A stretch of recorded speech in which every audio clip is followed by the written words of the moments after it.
Hello and welcome to MLW Confusion. I'm your host Rob Cameron, bringing you all that you may or may not need to know about Major League Wrestling and its television programming. Or at least, coulda, woulda, shoulda, if there was some MLW to, fully discuss here today. Obviously, we are in between the taping cycles. Next show is going to be in St. Petersburg next week. Whatever date eludes me despite my notes right here. Oh, look, notes right here. Here is going to be July 12th next YouTube. This is going to be Blood and Thunder plus unknown named beIN Sports tapings. So let's talk about those. We got a couple of new matches headed up the card. Well, the first two matches are for the beIN Sports tapings, the secondary show that'll be at some later point. Who knows exactly when. However, it is going to be first round Opera Cup action as Beaumaye collide. Alex Kane takes on Mr. Thomas in a match that is not being promoted whatsoever. Yeah, it's really odd that we have like the last two bastions of Beaumaye and no one's really talking about it. This is a pretty near criminal act by MLW in this podcaster's humble opinion. Like, should be kind of a big deal that these two brothers are colliding. Even if it's not a big deal, like, and nothing happens between the two of them, like, this should put over how important the Opera Cup is.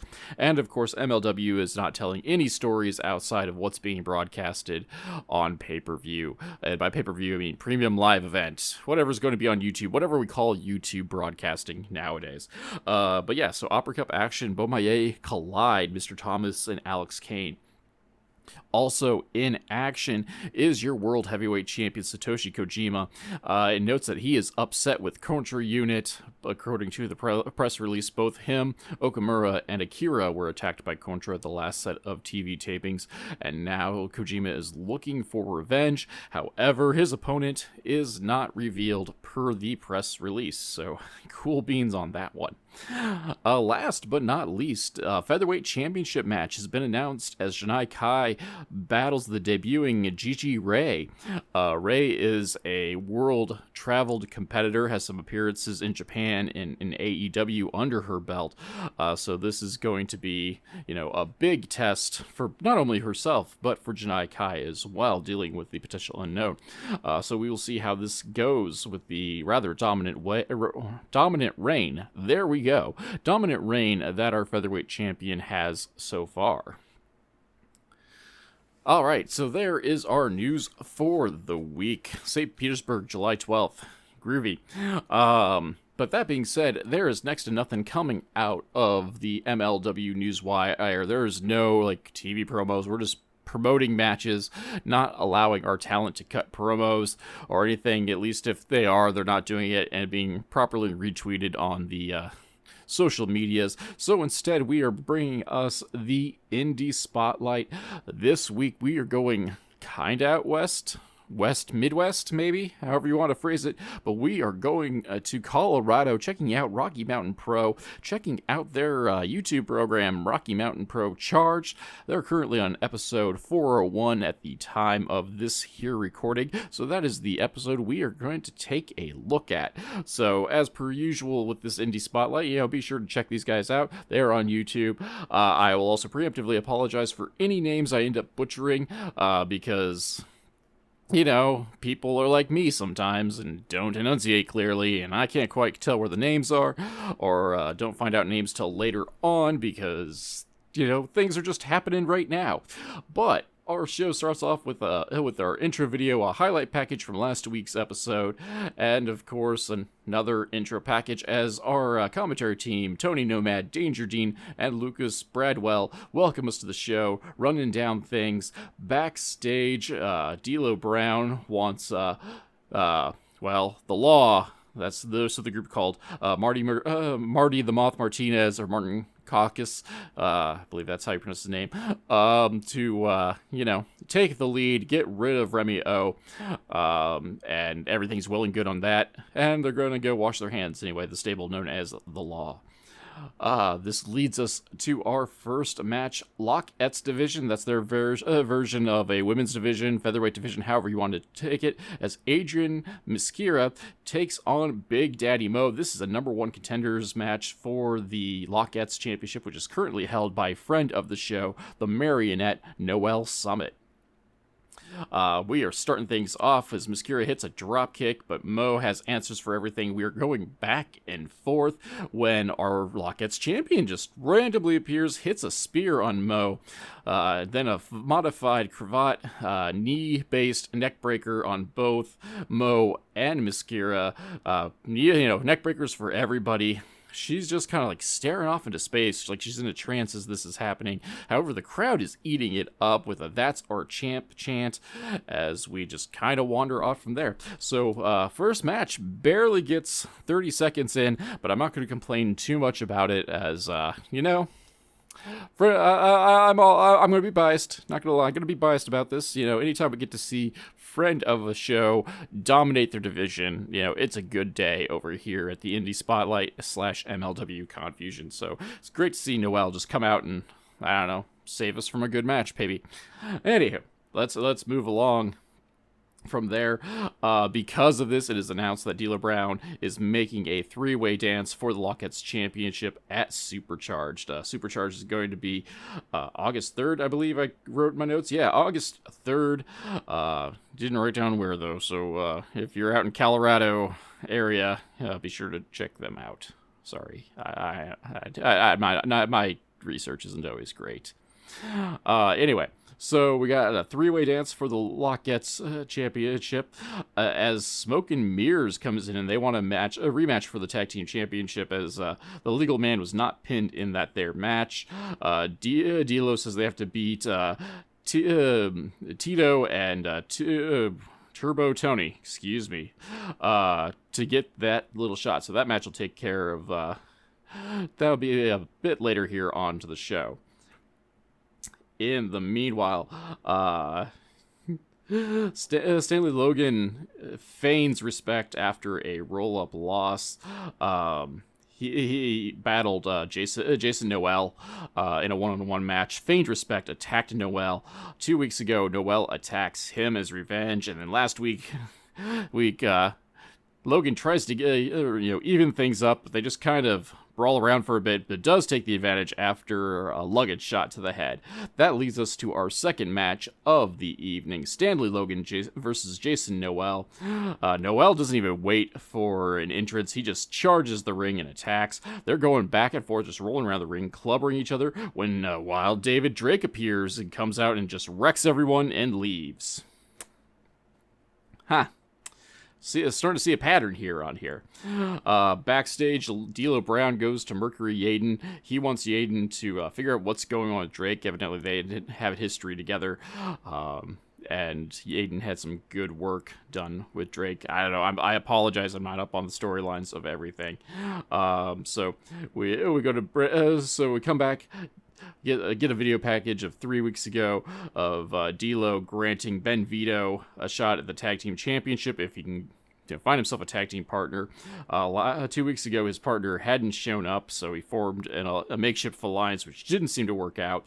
However, last week we find another alliance that worked out with Turbo Tony, and there were some low blows to go along with that. But first, though, Vito had to lose the match to Choppa City.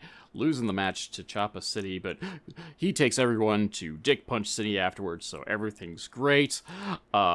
In the meanwhile, we are getting our next match, which happens to feature Ben Vito and Turbo Tony, who I just happened to see a couple weeks ago at SCW Pro, so he's coming out east for whatever reason, so good on him. Taking on Smoke and Mirrors. Choppa City is out to do commentary. Smoke and Mirrors get some tandem offense in on Ben Vito, which you have to do with the larger guy. Vito, though, gets the tag. Tony is tagged in, and we get more tandem offense. Smoke and Mirrors is a well-oiled machine, I will give them that. However, Vito distracts the referee. Tony hits a low blow, rolls up, and gets the win for Ben Tito and Turbo Tony. Choppa City, though, not amused by the tactics that Tony and Tito used to win, but they're not the referee, so they're just going to complain about it, much like I am. So, for those of you keeping track at home, this is match number 3 that didn't get much time in and ended via shenanigans. Following this, we are going to, I guess we're just going to go jump to break real quick. I'm losing time here, getting into things and being annoyed by the false finishes. So let's take a moment to breathe, calm down a moment, get ourselves an energy drink, back un momento. If you're like me, sometimes you need a pick-me-up to get you through the day. I drink Ray's Energy for that pickup. Ray's comes in a bunch of different flavors, and more recently Italian Ice, which is great, by the way. And it contains no sugar, so there's no crash after you drink it. And, really, best of all, if you go through me and go to wetrepsports.com, use my code CASS, you get 15% off your order. So, also, be like Cass, drink Ray's Energy. All right, we are back to going outdoors where Buffalo Brew is outside brewing, stewing, brooding, all that sort of good stuff. When Dustin Urich comes by, Dustin tries to talk about strategy for their upcoming match. They're facing Damon Ace and Zamore. Excuse me. My notes are scribbled terribly. So Damon Ace and Zamore working over the strategy. Brew that doesn't really care what happens as long as he gets his hands on Zamora, though. Following this, we get an event center type promo for Rocky Mountain Pro presents Supercharge August 3rd. Again, I apologize I didn't write down the location where this is going to happen, but that is their next big event. Following this, we are back outdoors. Mercury Raiden confronts David Drake. Just dude, what's going on? I've already apologized for what's happened. I can only apologize so much to make things right. Just whatever you're dealing with, just figure it out and stop attacking randos in the ring. Yaden leaves and Noelle Summit appears, comes out from behind a tree. Everyone's just staring off into space, and it seems like there's some sort of a big conspiracy about for that. Alright, it is time for our main event of the evening. Dustin Urich and Buffalo Brew takes on Zamore and Damon Ace. Everybody's got beef in this here match, and everybody's a big boy, so we are getting our big meaty men slapping meat battle. Zamore and Urich start. Big meaty men moves, so lots of clubbing, lots of slams. Go to break, and we come back. Zamore squishes Urich. Brew is tagged in, but Damon Ace is tagged in and takes over the match with a big spine buster. They go for an up and over spot, and Ace appears to bugger up his knee on the landing over the top rope. He hops in the ring and also continues to aggravate their injury, but he maintains control until he goes to get a blind tag from Zamore, and I'm not even sure what happened, what set everybody off, but now Zamore and Damon Ace are attacking each other, and I guess when in Rome, now both teams are attacking each other as well, as Brew and Urich are going at each other. Then they trade off, and Brew and Zamora's going at it. Urich and Ace are battling each other now. The ref gets taken out, and just pandemonium ensues for the next 5 minutes. Everybody's just beating on each other.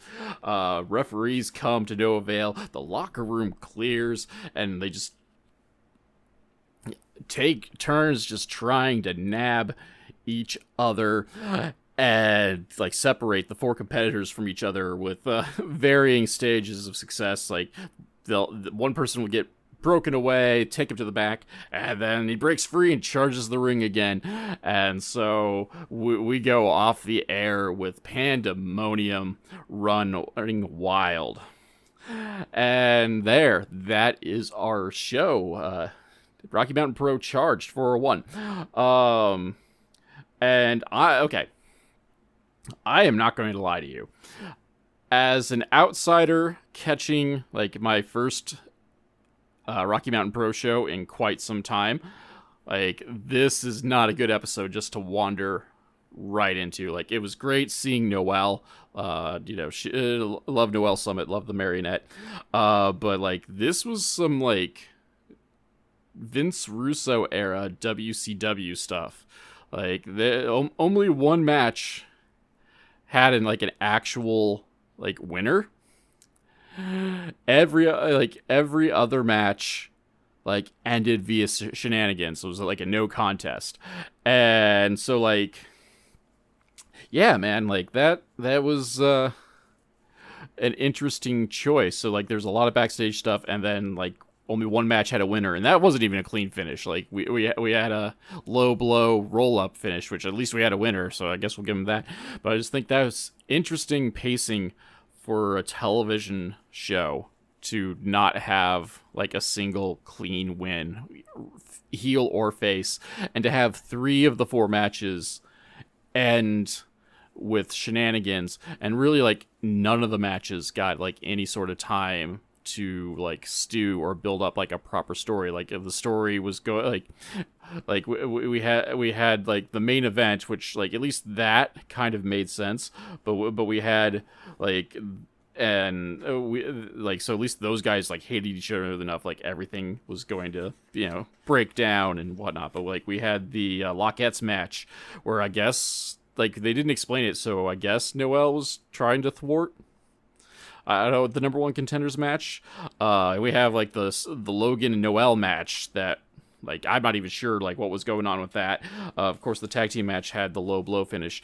So like that was very much like some WCW 2000 stuff right there. And like from what I saw there's nothing wrong with the in-ring action, but just like I don't know, for me the booking just didn't make sense. And in a vacuum, which unfortunately is how we're watching this episode of Rocky Mountain Pro Charge right now, like it definitely felt flat, which made me sad because I really like Noelle Summit. She's a friend of the show. I got to see Turbo Tony in action a couple weeks ago, and he seemed like a really cool dude and knew what he was doing in the ring. But like nobody got a chance to cook, and this was all just like a lot of like D'Lo Brown making decisions backstage and not really focused on the in-ring action, which disappointed me because like I am not 100%, like I'm definitely not a like, oh, we need every match needs to be 20-minute 5 stars, but like you need to let our competitors cook. You got to let our competitors tell the story in the ring. And the pacing and because of that, like the pacing for this episode was really off. Like none of the the show itself was like about 50 minutes, and there may have been like 15 minutes of in-ring action like total. And like I don't know if I find that acceptable for a TV program.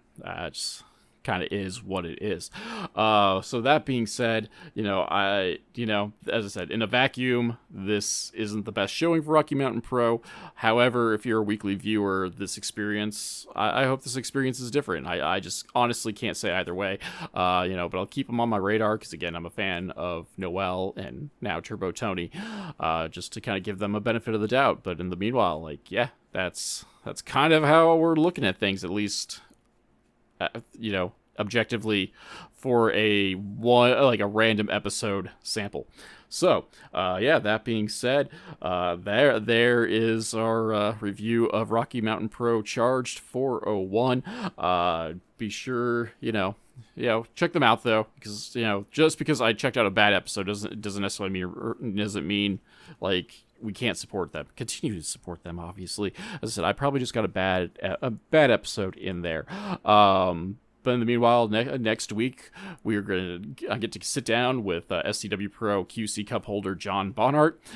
We also hanging out, doing a couple of live viewings of some watch-alongs with the Urban Wrestling Network guys. So keep an eye on the Urban Wrestling Network YouTube. We are planning on going live for NXT Heatwave, and then we are planning for MLW Blood and Thunder going live then too. So be sure to check those things out. In the meanwhile, the usual things, be sure to, hit like. If you haven't already, subscribe, or tell a friend, all that good stuff. Stay tuned for the plugs and the best ways to help this small podcast, and I'll catch you all next week. MLW Confusion is a weekly podcast that is written and performed by Rob Kammer and is hosted by Spotify for podcasters. MLW Confusion is part of the Urban Wrestling Network, and you can check them out on the Underground Rundown on YouTube at Urban Wrestling NW. Background music for this section is Ruined My Day, performed by Alan Schroeder.